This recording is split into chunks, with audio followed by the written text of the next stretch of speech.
السلام عليكم ورحمة الله وبركاته، أماراتي الحلوين، يا رب تكونوا جميعا بخير. فيديو جديد إن شاء الله، وأفكار حلوة جميلة جدا هتساعدك في البيت، وهتوفر لك أفكار كمان للتوفير في الميزانية، وأفكار كده إن شاء الله تملي يعني تملي بيها بيتك دايما بالخير. وأفكار بسيطة جدا نقدر نعملها، مش محتاجة مننا كمان مجهود. لا خالص، الموضوع كله محتاج نظام بس مش أكتر. ان شاء الله افكار النهارده تعجبكم، وفي يعني فيها كمان كميه افكار حلوه قوي عشان احنا في المدارس، وحاجات توفر وقفتك في المطبخ، وفي نفس الوقت تقدري تعملي كمان اكلات سريعه وسهله، يعني تنفع برضو للفطار او للغداء او للعشاء. يعني الافكار بصراحه ان شاء الله هتبقى مفيده جدا لكل ست بيت. وما تنسونيش بقى طبعا اولا كده في لايك، وتثقلوا ميزان حسناتي وحسناتكم، ونقول ايه؟ سبحان الله وبحمده سبحان الله العظيم، سبحان الله وبحمده سبحان الله العظيم. طبعا اول فكرة معانا تفريز العيش، ودي الفكرة دي انا بعتمدها دايما، ان انا لازم كده اجيب العيش بتاعي. معظمنا ما شاء الله بيكون عندنا اللي هي بطاقة التموين، وبنقدر ان احنا نجيب مثلا كمية عيش كده. ممكن تبقي انت على حسب عدد افراد اسرتك، مش بتحتاجي يعني كمية عيش مثلا كتيرة في اليوم اثناء الاكل. فبنعمل ايه؟ بنكيسها كده. كل شنطة مثلا هتحطي فيها 10 ترغفة او زي ما تحبي، بس انا يعني بقول لكم النظام اللي انا متبعاه. كل شنطة كده بحط فيها 10 ترغيفة، وبحس ان انا ابقى عارفة اطلع الشنطة مثلا يعني فطار يوم جمعة. فما شاء الله مثلا ممكن نستهلك ال10 ترغيفة، لان بيبقى كل افراد الاسرة موجودين. مثلا في يوم عايزة اعمل حواوشي، فبرضو ممكن استخدم كيس ونص احيانا. ممكن انزل مثلا كيسين لو عندي عزومة، لو عندي حد ويعني ما شاء الله العدد كبير، فممكن ان انا ساعتها اطلع شنطتين. فبعمل كده، بكيس كده كل شنطة يكون فيها مثلا 10 ترغيفة، واخرج منها الهواء كويس جدا، وابدا ارصهم في الفريزر. زي ما اتفقت معاكم قبل كده ان انا بحاول ارتب الفريزر بطريقه استغل المساحه، وفي نفس الوقت ما احتاجش بقى للديب فريزر. يعني ببقى حاطه العيش، اللحوم. طبعا كنت حاطه مكعبات ميه زي ما انتم شايفين كده، عشان يعني بتعمل لي تلج وكده. كنا طبعا في الصيف، يمكن هتبدا توفر لي مساحه في الفريزر مكعبات التلج دي. يعني في الشتاء ان شاء الله هتوفر لي مساحه ما شاء الله في الفريزر حلوه.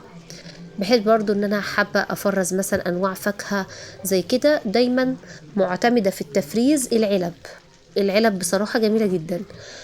تفرزي التوم في علب ما يعملكيش ريحه في الفريزر. بفرز الفلفل اللي هو الشطه او اللي هي الهريسه في علب برضو. مثلا لو طماطم، لو عامله صلصه طماطم وهكذا. هنا انا كنت بوريكم مثلا العيش بطلعه استخدامات زي ما قلت لكم الحواوشي. بيبقى حلو جدا وجميل جدا وبيطلع ما شاء الله من الفريزر، مجرد بس ما تسيبيه ساعة كده يهدى بره الفريزر، كأن لسه جاي من الفرن، بيفضل طازة وحلو. طيب ندخل على الفكرة بعد كده. الدقيق بصراحة يا جماعة ما تستغنيش عنه أبدا في مشترياتك في البيت.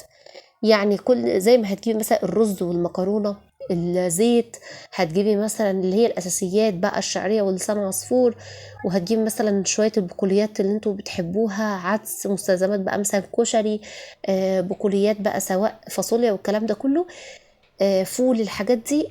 خلي في أساسياتك الدقيق.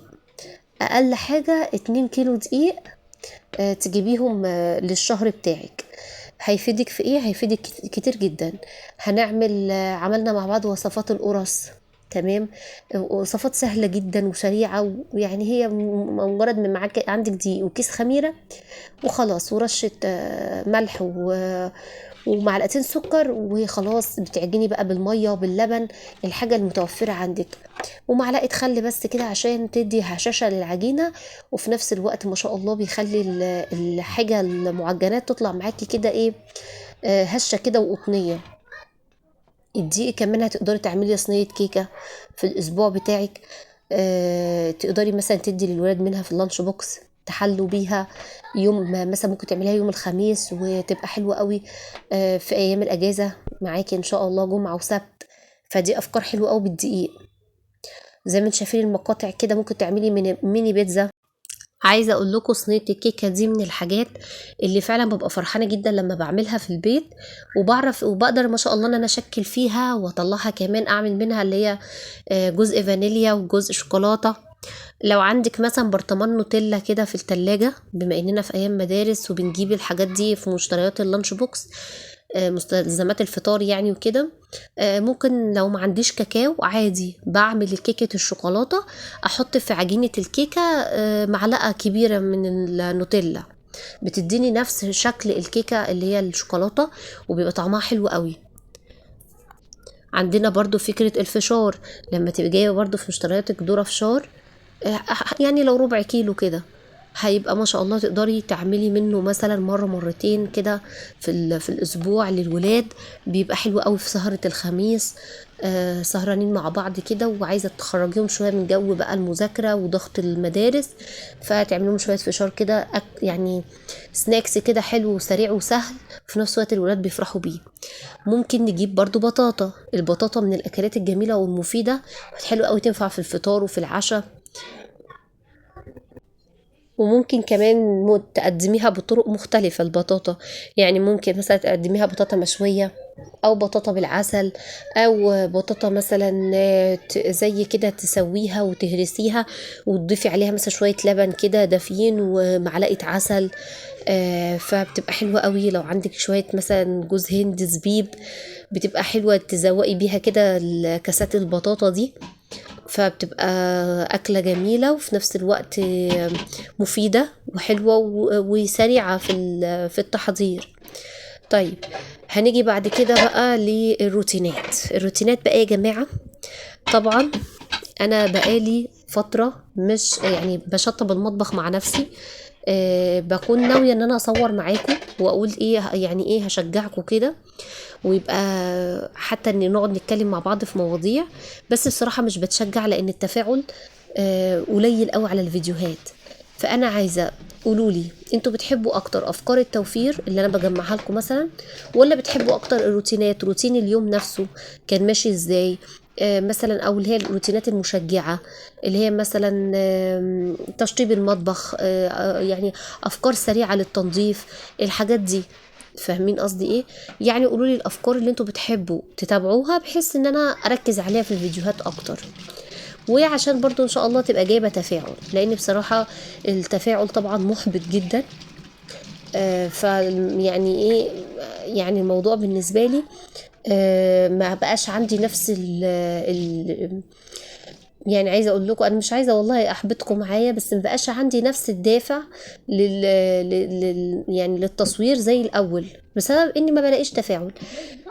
طبعا مع زنقه المدارس وكده، وطبعا انا زي ما انتم عارفين دايما بعمل اولويات ليومي واولويات يعني اهداف في حياتي، فطبعا اكيد الولاد والبيت طبعا من اهم اولوياتي. فانا طبعا ان شاء الله منتظره تعليقاتكم واقتراحاتكم لافكار الفيديوهات بتاعتنا والحاجات اللي انتوا بتحبوا تتابعوها. تمام.